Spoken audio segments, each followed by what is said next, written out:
Hello, and thank you for watching my rendition of Paul Revere's Ride.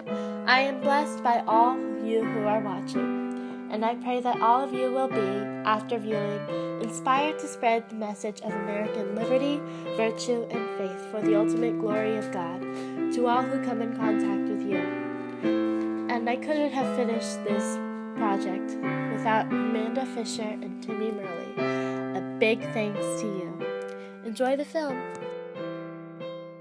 Listen, my children, and you shall hear of the midnight ride of Paul Revere. On the 18th of April, 1875, hardly a man is now alive who remembers that famous day and year. He said to his friend, "If the British march by land or sea from the town tonight, hang a lantern aloft in the belfry arch of North Church Tower as a signal light. One if by land, and two if by sea. And I on the opposite shore will be ready to ride and spread the alarm through every Middlesex village and farm, for the country folk to be up and to arm." Then he said good night, and with muffled oar silently rowed to the Charlestown shore, just as the moon rose over the bay, where swinging wide at her moorings lay the Somerset. British men of war, a phantom ship, with each mast and spar across the moon like a prison bar, and a huge black hulk that was magnified by its own reflection in the tide. Meanwhile, his friend, through alley and street, wanders and watches with eager ears, till in the silence around him he hears the muster of men at the barrack door, the sound of arms and the tramp of feet, and the measured tread of grenadiers marching down to their boats on the shore. Then he climbed to the tower of the church, up the wooded stairs, with stealthy tread, to the belfry chamber overhead, and startled the pigeons from their perch on the sombre rafters that round him made masses and moving shapes of shade. By the trembling ladder, steep and tall, to the highest window in the wall, where he paused to listen, and looked down a moment on the roofs of the town, and the moonlight flowing over all. Beneath, in the churchyard, lay the dead, in their night encampment on the hill, wrapped in silence so deep and still that he could hear, like a sentinel's tread, the watchful night wind as it went creeping along from tent to tent, and seeming to whisper, "All is well." A moment only he feels the spell of the place and the hour and the secret dread of the lonely belfry and the dead, for suddenly all his thoughts are bent on a shadowy something far away, where the river widens to meet the bay, a line of black that bends and floats on the rising tide like a bridge of boats.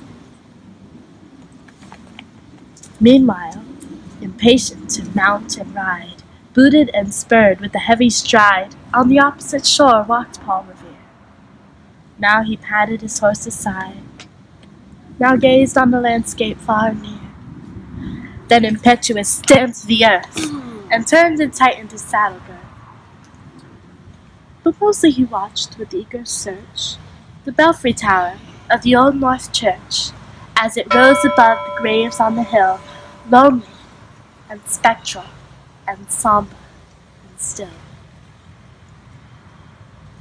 And lo, as he looks on the belfry's height, a glimmer and then a gleam of light, he springs to the saddle, the bridle he turns, but lingers and gazes till full on his sight a second lamp in the belfry burns.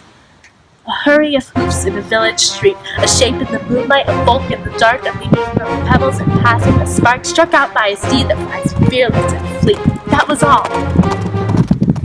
And yet, through the gloom and the light, the fate of a nation was riding that night, and the spark struck out by that steed in its flight kindled the land into flame with its heat. He has left the village and mounted the steep, and beneath him, tranquil and broad and deep, is the mystic, meeting the ocean tides, and under the alders that skirt its edge, are soft and sad. Now loud on the ledge is heard the tramp of his steed as he rides. It was 12 by the village clock when he crossed the bridge into Bedford Town. He heard the crowing of the cock and the barking of the farmer's dog, and felt the damp of the river fog that rises after the sun goes down. It was 1 by the village clock when he galloped into Lexington. He saw the gilded weathercock swim in the moonlight as he passed, and the meeting house windows, blank and bare, gaze at him with the spectral glare, as if they had already stood aghast at the bloody work they would look upon. It was 2 by the village clock when he came to the bridge in Concord Town. He heard the bleating of the flock and the twitter of birds among the trees, and felt the breath of the morning breeze blowing over the meadows brown. And one was safe and asleep in his bed, who at the bridge would be first to fall, who that day would be lying dead, pierced by a British musket ball. You know the rest. In the books you have read, how the British regulars fired and fled, how the farmers gave them ball for ball from behind each fence and farmyard wall, chasing the redcoats down the lane, then crossing the fields to emerge again, under the trees at the turn of the road, and only pausing to fire and load. So through the night rode Paul Revere, and so through the night went his cry of alarm to every Middlesex village and farm, a cry of defiance and not of fear. A voice in the darkness, a knock at the door, and a word that shall echo forevermore. For born on the night wind of the past, through all our history to the last, the hour of darkness and peril and need, the people will waken and listen to hear the hurrying hoofbeats of that steed, and the midnight message of Paul Revere.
Tis of thee, sweet land of liberty, of thee I sing.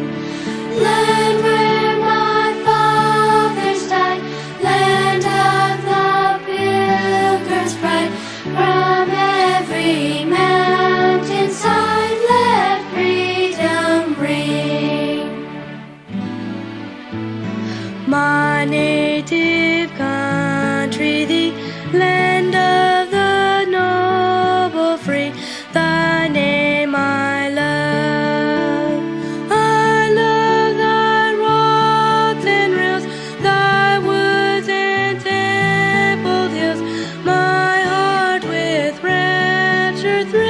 like that.